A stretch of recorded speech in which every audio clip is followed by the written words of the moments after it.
Bismillahirrahmanirrahim. Assalamualaikum warahmatullahi wabarakatuh. Perkenalkan, nama saya Syed Saparudin, mahasiswa Wensus Karyau, Fakultas Syariah dan Ilmu Hukum, dengan NIM 1192041240. Di sini saya mengambil mata kuliah pengantar ilmu politik, di mana kami ditugaskan bersama teman-teman untuk membahas sebuah materi yang sudah diberikan kepada kami atau ditugaskan kepada kami. Yang pertama adalah kekuasaan. Kekuasaan adalah kewenangan yang didapatkan oleh seseorang ataupun sekelompok guna menjalankan kewenangan tersebut sesuai dengan kewenangan yang diberikan.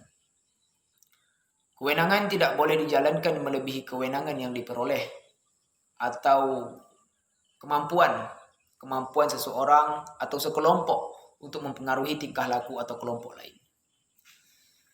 Dalam pembicaraan umum, kekuasaan dapat berarti kekuasaan golongan, kekuasaan raja, kekuasaan pejabat negara, sehingga tidak salah bila dikatakan kekuasaan adalah kemampuan untuk mempengaruhi pihak lain menurut kehendak yang ada pada pemegang kekuasaan tersebut.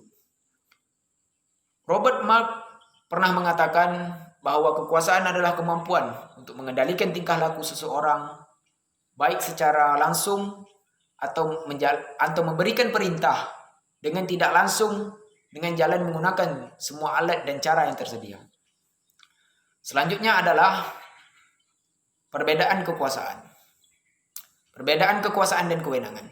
Perbedaan jelas terlihat kepada kata hak dan kemampuan.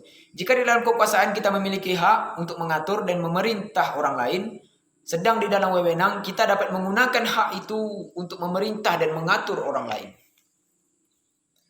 Selanjutnya adalah teori pembagian kekuasaan. Trias politika.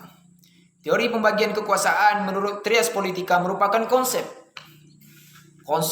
yang kini banyak dianut di berbagai negara di belahan dunia. Konsep dasarnya adalah kekuasaan di suatu negara tidak boleh dilimpahkan kepada satu struktur kekuasaan politik, melainkan harus terpisah di lembaga-lembaga negara yang berbeda.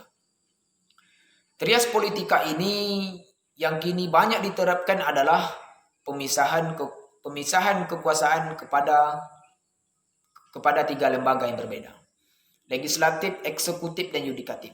Yang pertama adalah legislatif, adalah lembaga untuk membuat undang-undang.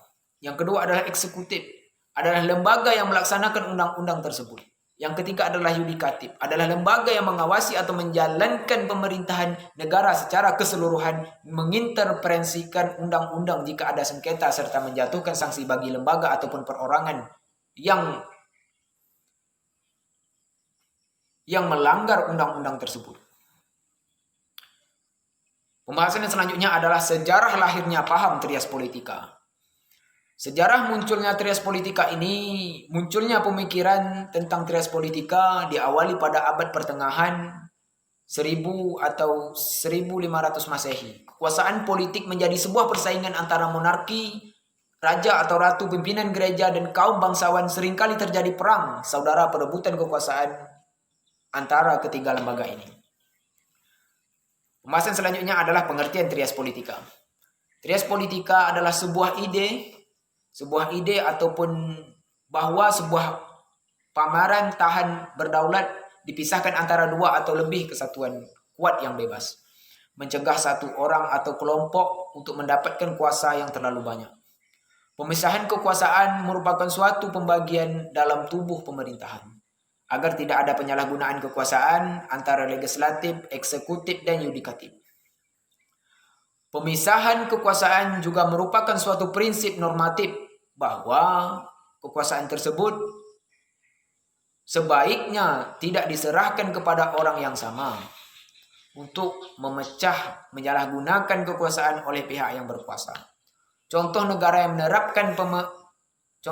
yang menerapkan pemisahan kekuasaan ini adalah Amerika Serikat. Selanjutnya adalah tokoh pencetus trias politika. Charles Louis de Secondat, Baron de la Brede de Montesquieu, lahir 18 Januari 1689, meninggal 10 Februari 1755 pada umur 66 tahun, atau lebih dikenal dengan Montesquieu, adalah pemikir politik Prancis yang hidup pada era pencerahan bahasa Inggris. Ia dikenal dengan teorinya mengenai pemisahan kekuasaan yang banyak disadur pada diskusi-diskusi mengenai pemerintahan yang diterapkan pada banyak konstitusi di seluruh dunia. Ia memegang peranan penting dalam mempopulerkan istilah feodalisme dan kekaisaran Bizantium. Jadi, dengan berakhirnya pembahasan yang saya bahas tadi, maka berakhirlah pembahasan kita pada hari ini. Yang benarnya itu yang datangnya dari Allah, yang salahnya itu datangnya dari diri saya sendiri. Saya mengharapkan dari kita semua dapat mengambil kesimpulan tentang pembahasan-pembahasan yang sudah saya bahas tadi, dari mulai yang pertama sampai yang terakhir yang sudah saya sebutkan. Saya sudahi, wabillahi taufiq wal hidayah. Wassalamualaikum warahmatullahi wabarakatuh.